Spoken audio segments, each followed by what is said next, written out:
All right, and here we go. Good morning, good morning, good morning. I see people are coming in the room. So, good morning again. I am still Dr. Paula Johnson, Director of the IDRA EAC South, and I am just over the moon to be addressing you this morning on the third and last day of this amazingly spectacular event. Um, the convening opened with Dr. Marlon James, and he spoke on hope. And yesterday we heard from Dr. Dina Keeling on how powering economic, I'm sorry, ecosystems of equity requires humanity, empathy, and community. All wonderful notes, and you'll be able to go back and see those if you missed the keynotes. But I'm especially glad that you're with us this morning for today's keynote session. Our speaker has presented and facilitated sessions with us, with the staff at IDRA. And so when I asked her if she would speak today, she came back with exactly the sentiment I was hoping for. Our speaker is the phenomenal Dr. Elisa Diana Huerta, a broadly born and Tejas raised organizer, educator, artisanex, and a scholar. Elisa works with individuals and organizations to co create dynamic, engaged, holistic resources with an emphasis on inclusive praxis, transformational leadership, and storytelling. Art making of all kinds make their heart extremely happy. I am about to move out of the way. It is so much my pleasure to welcome Dr. Elisa Diana Huerta. Dr. Huerta, the floor is yours. Thank you so much, Dr. Johnson. I am so excited to be here with you all this morning as well. Thank you for that intro and for really inviting me to this vital convening. Again, my name is Elisa Diana Huerta. I use they, them, ella pronouns. I'm the child of Dr. Mary Esther Soto Huerta and Roberto Dominguez Huerta. I'm the grandchild of Marianne Carrasco and Tony Arsoto, Susana Dominguez, and Jose Salais Huerta, a descendant to many whose names have been lost on paper but not in spirit. I'm a queer, non binary Chicana, born in the Imperial Valley, who was raised and educated in Texas, and who moved back to Northern California to live and study amongst the redwoods. Today, I join you from Huchun, the unceded territories of the Ohlone people, also known as West Oakland, and broader as the East Bay. I'm glad to be in circle with you all this morning. My heart is heavy with individual and collective grief at the incessant and unyielding violence of these days, but I am also heartened to gather with folks dedicated to their own growth and development and who are committed to creating equitable and even joyful and celebratory learning environments. Over the past few months, as Dr. Johnson said, I've been I've had the honor to work with the IDRA team. Our conversations and visioning sessions have focused not just on issues of inclusion, specifically around gender and sexuality, but really our time together has been about digging into the challenges and the possibilities of cultivating opportunities of celebration, joy, and visibility for LGBTQ plus people and communities, both in classrooms and teaching and in teacher training, in data collection, and in advocacy and policy work. This is vital work. And you'll probably hear me use that word a lot if you spend any kind of time with me. Vital, essential, life saving. It's living work. You know, we think about our vital signs. Um, it's vital that we not just talk about inclusion in a performative way, but that we're also talking about how do we build belonging? How do we actually build um, environments that we feel like we can bring our whole selves to? For me, belonging is about co creation. It's about, as we learned from the disability justice organizers, about not having anything about us without us. So I really applaud the work of the IDRA team, not just because they had the quote unquote gender and sexuality conversation, but because of their individual and collective honesty about their own gaps in knowledge, about their open questions about next steps, and about their insecurities about doing this work, about really rooting in inclusion work. And that's what it takes. It takes a lot of vulnerability to really get to the heart of belonging. It's really difficult to have a learner's mind in a society that insists on a very narrow definition of expertise and of excellence. And it's even harder to break out of that valuation system um, when that's how you get rewarded. And often, unfortunately, more often than not, these valuation systems are based in white supremacy and in capitalism. So it's really important to come back and really think about what is my clear understanding about the work that I do? What is vital and core and essential to the work that I do? And this is not always apparent. So we got to work at it. We got to figure out ways to get to that core answer. Over the course of this convening, I'm sure that you all have had the opportunity to learn and share a number of promising practices. In this time, there has been a profusion of frameworks and approaches to addressing issues of equity, or rather inequity, in schools and schooling. There's an abundance of inequity rooted and brewing in our educational systems, in all of our systems, really. And we need every tool that we can get to do the necessary uprooting and healing and rebuilding work that needs to be done. I hope that you have been pushed and asked to stretch past your own comfort into possibility. Perhaps you've been inspired, and perhaps you have a list of follow-ups to do, readings to find, videos to watch, books to read. Perhaps you still have questions and confusions, and you're still sitting amidst what seems like an unending pool of impossibilities.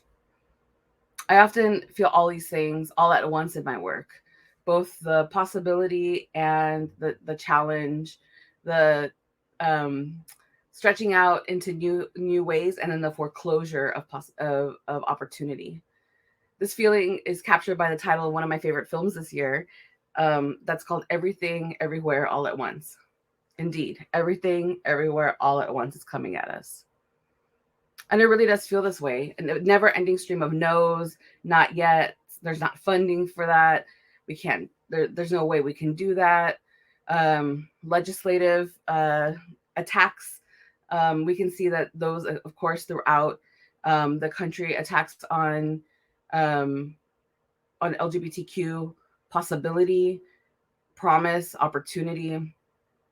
I'm a little bit heartened. I haven't gotten to dig into it yet, but looking at the executive order from the White House that was just released yesterday, I think is something that we can root in hope, but also to see like what is our daily lives. There really is an incessant amount of no's, and we can't do that thing yet. And I'm going to be honest, like I don't have all the answers to that. But I would like to offer a few ways that I ground myself amidst the everything, everywhere, all at onceness. So I have a short activity, if you'll join me. If you can grab something to write with and something to write on. You can also do this on your computer, on your phone, or just in your head if you prefer, or don't have something close at hand. All right, so I'll give you a second to do that.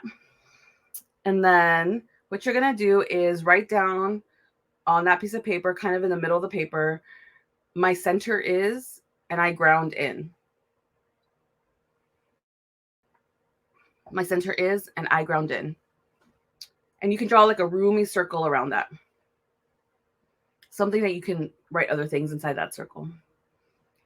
So now what I'm going to ask you to do is draw a circle around that circle.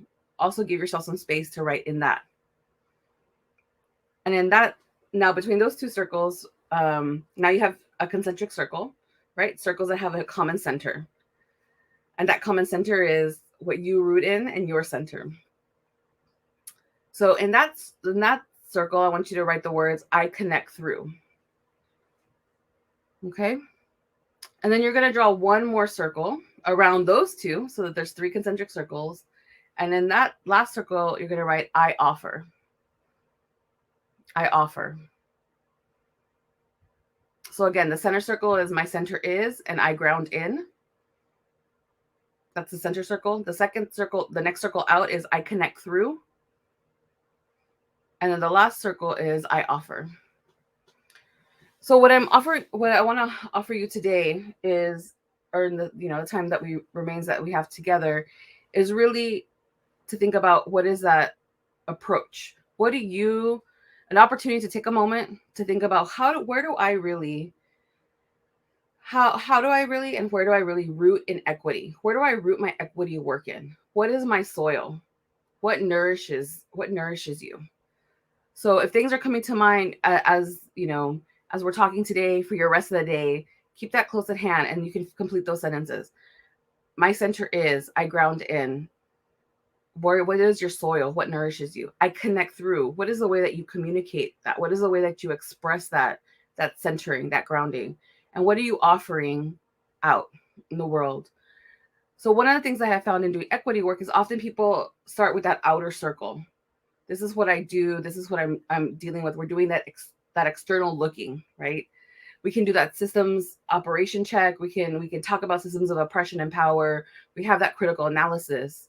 But really what I have found to be the most generative for me in my work is actually to root in ourselves. How do we start with ourselves and where we're at? That's a key to think about. How do these systems of power and inequity root in us, and how can we uproot those? How can we take those out, and how can we make sure that we are not um reiterating, and how are we not under continuing to move forward from those places of inequity? And that's hard work, and it really does start with us. So that practice of reflection, of critical self-reflection, of really understanding what your center is vital. So I'm going to share a few of things that I root in to offer you some core values and practices that live within my inner circle. The first one that I have learned that has really surfaced in the last 3 years with the pandemic, with shelter in place orders, and all of us have had, both very unique and individual experiences within the pandemic, and then we have this collective experience as well. But this first one is really coming out of um, inspired by the NAP ministry. If people have not logged into the NAP ministry, really amazing work. And really, what that work is, grounded in Black liberation, is about rest. So one of the core values that I'm rooting in is about pace. How do I think about rest and pace in my work? How do I actually take a deep breath before I start something? Just a small practice like that. Let me take a deep breath because I'm feeling some anxiety here. How do I take a pause to see, oh, if I am responding with stress to stress coming at me, is this interrupting the status quo? Is this interrupting the systems that are actually creating a lot of harm for us? And I also think about this as an educator, as a teacher in my day to day work. How am I actually telegraphing and teaching students, colleagues, friends that high pace is good, that's a solution? So from this learning from that ministry, part of it is actually to think about radical rest, right? How do we actually take a pause? How do we really think about our intentionality before we move? How do we just actually rest for the sake of rest without having to justify it, without having to earn it more than anything? Just how do we take a pause when we need to take that pause? It's very hard to know that. And so it's really important to also have that support system and to listen. For me, liberation is not rooted in getting burned out in this work, because this work that we're doing, this work around equity and inequity, uprooting those things, have long and deep roots. And this is not work that will happen from one day to the next. So we have to think about sustainability. One of my students, I remember, did an activity with us and just asked their peers, think about yourself when you're 100. If when you're 100 years old, right? And this is asking mostly 18 to 25-year olds. Imagine yourself at 100. What will it take for you to get to 100 and to be living well? And what we found was many of the students, including myself at the time, could not really think about past a certain age, right? For the younger folks, it was past 30. For some of us, it was past 50. For some of us, what are our models for living, for surviving to 100? And actually, how do I think about my pace to get there? This is very important in terms of thinking about and shifting the ways in which I'm at that core value, really thinking just in my daily life, what is my daily routine look like? But also, when I think about strategic planning, those kinds of things, what is the pace that we are going to do this work, and how do I make it sustainable? The second core value that really lives in my center is around trauma informed and transformational change. So when we talk about trauma informed approaches, I think it's really important to be specific about what we're talking about. Really, a trauma informed approach, to my understanding, is when we acknowledge the role that trauma may play in a person's life, and that more likely than not, people have experienced trauma in their lives. And this is regardless of age, right? So, individuals more likely than not to have a history or experience of trauma. So, when that's our starting point, we don't assume that people, again, and no matter what age, come to us as blank slates.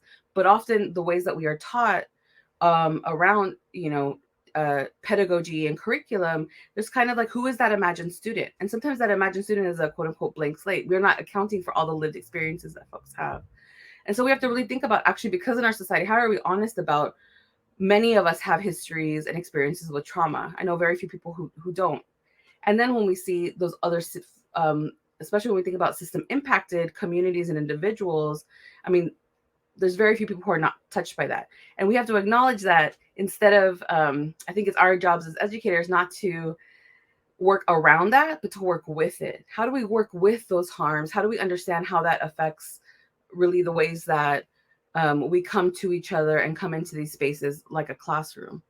And then when I think about transformation, when I think about, well, what do we do with that? Well, when I think about transformational change at the most basic level, I really strive to create frameworks and approaches that don't create more harm, right? And this is something I navigate all the time as a QT BIPOC, a queer and trans person of color, a QT BIPOC person, queer and trans person of color, that I have to oftentimes, if I'm going to get some support or there's a service, and I see this all the time with students as well, that we have to silence one part of our experience or sacrifice one part of our experience. And is that really what we're looking for when we're looking for transformational change? Is that systems change? If I want to go to a cultural event, do I have to put my queerness aside? Or if I want to go to Pride, if we want to celebrate Pride, do I have to not be a person of color in those spaces? Right? Am I being asked to sacrifice? Is my solution asking me to sacrifice a part of myself to be able to participate? That's what I really think about when we think about trauma informed and transformational change. I think also, as I, kind of referenced at the beginning with the work with the IDRA staff, it's really about, I also really root in trying to be rigorous about my mistakes and my bias. We all make mistakes, and we all have bias, both conscious and unconscious bias. We all have gaps in our knowledge. So so then the question is, what is our relationship with our mistakes? What is the relationship with those things that we don't know? And one thing that I have found is that mistakes actually are so necessary to illuminate those things that we don't know, right? How do you know what you don't know? Well, we have to listen to those moments when somebody is saying, hey, actually, that's not my pronoun. Can you please use this pronoun? And on this point, when we talk about pronouns, really for me, using they, them, a pronouns is about, you see me, you see my humanity, right? You are recognizing that this is who I am, this is how I am in the world, and we can just see each other, right? That opportunity, and I appreciate people who make mistakes and then are able to say, I made that mistake, I see it, okay, it's there, and you can really see that effort, right, that we do. But it's a practice. It's a practice to have a particular relationship to our mistakes. And that's really what learning is about, right? It's not knowing, it's learning. And that's always having to have that learner's mind. So the next core value, that the thing that's in my center, in my concentric circle, is paying attention to the quality, not just the quantity of something. So sometimes I think we have a naming issue, right? That when we think about belonging, it gets individualized. It's put in a way that it doesn't address institutions and systems that create that proliferate inequity, right? That create inequitable environments. So it's very easy that sometimes we talk about belonging is that, oh, that person just doesn't feel that way, doesn't feel good in that place, or that's an individual issue. They prefer not to. But really, it's vital for us to think about the ways that it's not just about feeling good or bad, right? Those valuation systems. It's really important to not dismiss those feelings. For example, comfort and discomfort are a really important metric for student learning and success, right? Because those indicators are pain points that need to be addressed. How do I learn? How do I be open in the ways that I'm asking you today to be open from a learner stance? That's a very vulnerable stance, right? I think about it as a open stance, not just about being closed in, right? Not being foreclosed, but really to think about to be able to be vulnerable and open. You have to be comfortable, right? You have to have an invitation to open and to be yourself. And what we really see is um, that there are really sorry, I'm like looking at the chat, but absolutely I will send a handout for it. That there's really these moments when we talk about belonging, that it is a feeling, but a feeling is not just as a qualitative person. I'm trained as an anthropologist. So when we think about qualitative and quantitative data, I think we really go to the quantitative, but it's hard to deal with the qualitative data. What is the texture of experience when we're talking about um, the texture of learning, the opportunities? What does it feel like to be in a classroom? Those are very important indicators, and we have to pay attention to them. When somebody's saying, "I don't feel comfortable," this isn't good, or maybe like something is not resonating. How do we pay attention to that quality of experience? Um, and this is something, and so this next part for in my circle, in my core circle, is around a commitment to interrupting harm and violence. And this is large and small. Big change happens incrementally, right? So when we see wherever we're at, as I'm working with folks in different capacities, I hear a lot of no's. I can't do that, as I said earlier. Um, well, you're in California and I'm here, and the politics are different. Absolutely true. Equity is contextual, right? But all of us have the opportunity, the opportunity and possibility to interrupt harm and violence, whether that's in our individual lives, in our familiar lives, in our friend groups, at our work. What are those small things that you actually, how do you stand in your power and your possibility, but also in your privilege to be able to interrupt that? Maybe it's something as small as a pronoun or the name somebody wants to be called. Maybe it is thinking about, as a teacher, is it vital that people line up by gender, right? What does it look like when we think about categorization of students? What are little things that we can do to interrupt harm? Because those things have then those moments of interruption then have, an ever expanding. We think about concentric circles. That one drop has so many expanding circles and impact in somebody's life. I'm a queer person who went through schooling in Texas. I had very little affirmation of who I was as a person, except for the fact that I was a smart student, right? And that's really where I rooted in, was, okay, that's the value I have. The value I have is that I'm smart, not all the other things, not that I'm creative, not that I am a poet, not that all these other things were not dimensions of my identity, were not lifted up in that same way. And so we learn at a very early age where the system and where people value us. So when we get harm interrupted, or harm and violence interrupted for us, it really does have that big impact. And then the last thing I'll say in terms of what's in my center, what's in my what do I root in, is that we are not problems. We are possibilities. So diversity, inclusion, and belonging are not problems to be solved, right? It's not even to be managed. Really, bringing the intricacies and complexity of our own lived experiences and dynamic dimensions of diversity are only problems in closed or foreclosed systems, right? Me bringing my whole self is only a problem if that system cannot account for all of me. And our systems can't. The systems were not created to account for all of the amazingness that we are. So I see, being, again, a queer non-binary person of color as a superpower. That's my vantage point that I can offer. This is the range of the ways that I walk through life, and each of us has that. Each of us has our superpower and our ability, and we're not problems. And I think this is really the point where I am trying to root my current work, is to think about what are the worlds that we want to make, what are the things that we are creating and putting in the world, and how are we really inspired to think about other worlds outside of the systems that we are implicated in on daily life. So this practice of concentric circles, is a practice that I've done over and over again. It's an iterative practice, and it's a large part of my approach, not my solution to equity issues, but my approach to equity work and education. It's critical to have an iterative process that's centered on a set of questions, core values, and practices. I try to start from a place of thinking about the quality and texture of experience, and ideally a widening out of abundance. So this is part of your homework. If you take up the invitation, is to work on your concentric circle mapping. Complete the sentences. My center is ground. My center is, I ground in, I connect through, I offer. Do it again and again. Remind yourself of your roots and your center. This is something that you can do on your own with your teams, with your friends, with your family. It's something that I think about again. Just if I can plant that little seed of, it's an approach, not having a diversity solution, not having an inclusion or belonging solution, but having an approach that is um, that centers that quality of experience, the humanity of people, and thinking about how do we hold complexities. And if we don't know how to do that, if you have challenges, there's so many people that we can learn from who do that work.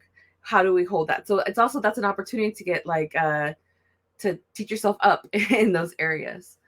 And I think my contact information is there, and I'm happy to have conversations with folks, anybody who's interested in continuing the conversation. So I began our time together by locating myself, both for myself, right? This is my pace. How do I locate myself on this Thursday morning at 7 o'clock my time, 9 o'clock your time? Who knows all what time actually everybody's joining us? So it's 7 o'clock here. How do I ground myself? I'm calling in my people to be with me as I share time and circle with you all. So I ground myself both for myself and as an offering from me to each of you. Maybe you were able to connect to one part of my identity or another. Maybe a moment of my experience resonates with you, and maybe it didn't.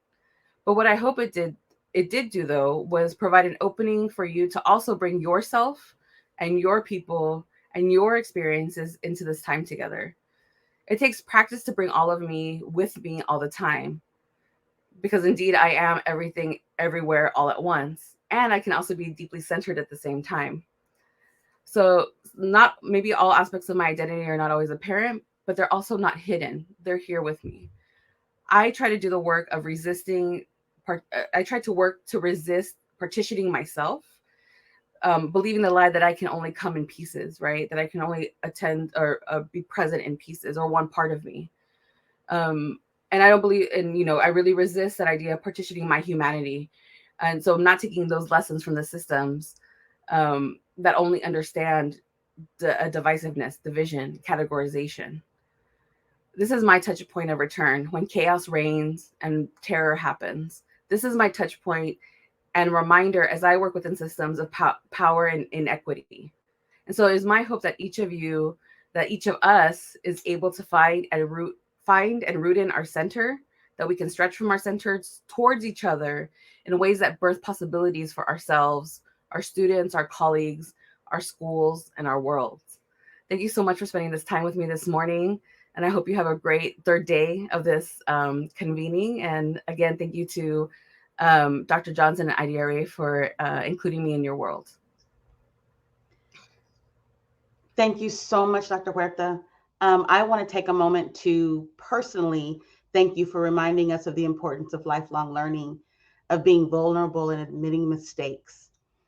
I myself, in writing your introduction, purposely tried to keep in mind your pronouns out of respect for you and you being your authentic self. And I so welcome that and invite that into every space, because we should not have to make ourselves small to make anyone else more comfortable. And so with that, I do sincerely apologize. I went off script for a second and used the wrong pronoun, and I want to say that out loud, that I truly apologize for that, because it is not anyone else's right to make anyone um, be less authentic than they are. And that goes for everyone. We all have something. And so that sense of belonging, when we talk about DEI, the B is the most important part, is belonging, being able to be our full selves anywhere that we go. And so your statement on we are not problems, but possibilities, that reminds me of the power of yet. And I continue to be the Pollyanna of this world and thinking that one day Like I can be whatever. If there's a educational issue that needs to be addressed, I try to continue the power of yet. We have not fixed this yet. We have not addressed this yet.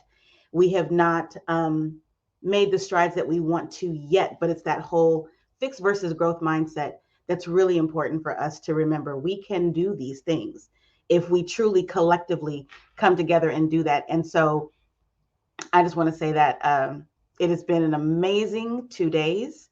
I think today will be even just as well of a tremendous session for all of our presenters. And please remember that we do have a closing today with closing remarks. And again, I just thank you all for being here. It is 9:30 on the dot. And so we are going to break for our morning sessions. Enjoy yourselves, take it all in. And the handout, and I'm sorry, Dr. Huerta, the handout, I created a quick concentric circles. The fact that you use a math term, I was like, oh my God, that's why I love them. So I shared a quick handout for future reference for people to be able to use and have on paper to take back with them. So everyone have a great time in your first session. Sorry, presenters, for being a little bit late. You are released to the morning breakouts. Bye, everyone. Bye, Dr. Huerta. Thank you so much for being here today.